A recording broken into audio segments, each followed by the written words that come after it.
Nicaragua es un país donde se corre un alto riesgo de ser torturado por fuerzas estatales, de acuerdo al índice anual de la Organización Mundial contra la Tortura. La organización documentó al menos 40 métodos de tortura que se aplican contra los presos políticos, como la violencia sexual, las descargas eléctricas o el aislamiento prolongado.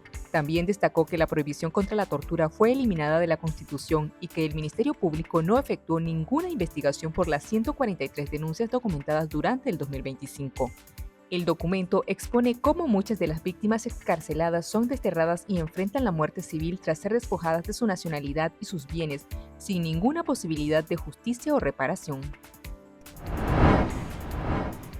Miembros de la oposición nicaragüense que participaron en la Asamblea General de la Organización de Estados Americanos, OEA, en Panamá, del 22 al 24 de junio, resaltaron el apoyo y consenso en la organización para calificar a Daniel Ortega como un dictador y a su régimen como brutal.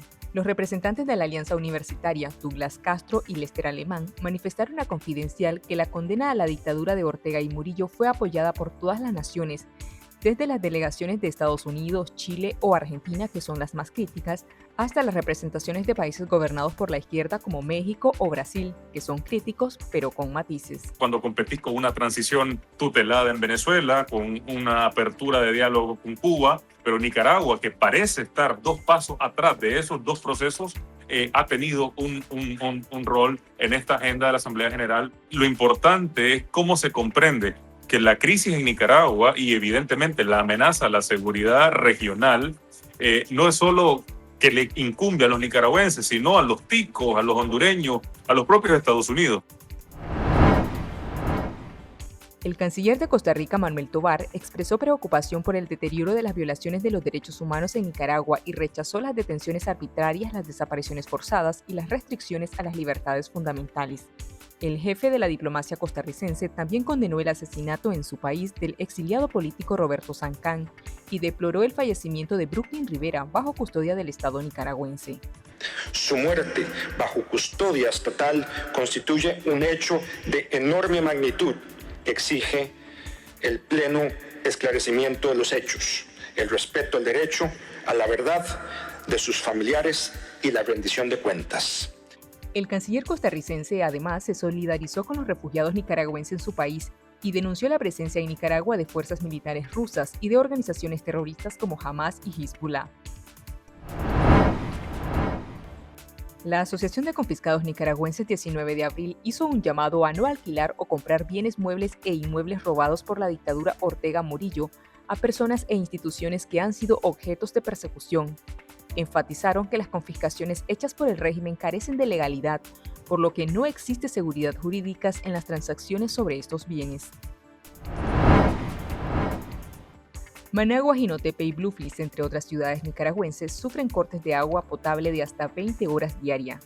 Las interrupciones llegan sin previo aviso y obligan a los habitantes a madrugar para asegurar el suministro básico diario.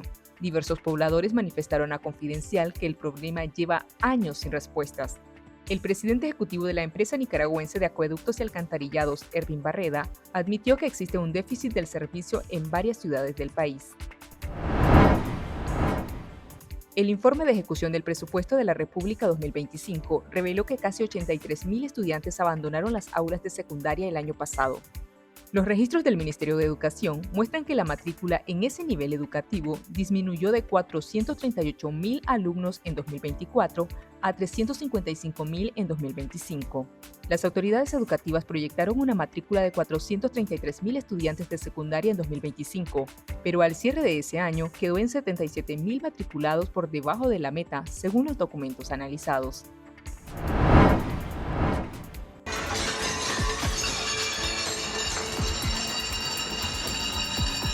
Dos terremotos sacudieron las ciudades de La Guaira y Caracas en Venezuela el 24 de junio de 2026. Los sismos dejaron cerca de 1.000 muertos, heridos y afectaciones que continúan en aumento. O sea, la gente todavía grita, pero imagínate, son tantos escombros que uno mismo no puede sacar eso de allí. Entonces, oye, de verdad que con el corazón en la mano y como madre, como hija, como hermana que soy, de verdad, les pido de corazón ayuda, señores. Hay bastante gente enterrada todavía no hemos recibido ayuda como tal. Nosotros mismos somos los que estamos sacando a nuestros familiares y mis familiares aún están enterrados en el piso 1. El desastre impulsó una ola de solidaridad internacional a pesar de las diferencias ideológicas. Países como Chile o El Salvador enviaron ayuda humanitaria de inmediato. En cambio, la dictadura en Nicaragua, una de las mayores beneficiarias con la cooperación venezolana, no ha enviado ninguna muestra de ayuda. El secretario de Estado de Estados Unidos, Marco Rubio, sostuvo una conversación con la presidenta encargada, Delcy Rodríguez, y expresó que su país desplegó equipos de búsqueda y rescate. Además, ofreció una ayuda de $150 millones y anunció el alivio de algunas sanciones. El terremoto ha puesto a prueba la gestión del gobierno de Rodríguez y la capacidad de respuesta de los servicios de emergencia tras décadas de abandono y corrupción. El candidato ultraderechista Abelardo del Espriella fue declarado ganador oficial de la elección presidencial en Colombia, tras imponerse por menos del 1% de ventaja a su contrincante Iván Cepeda.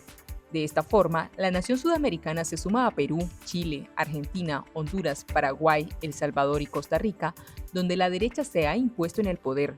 Con la excepción de México, Brasil, Uruguay y Guatemala, el resto de países del continente se encuentran gobernados por líderes derechistas o por dictaduras como Cuba, Nicaragua y el chavismo tutelado por Estados Unidos en Venezuela.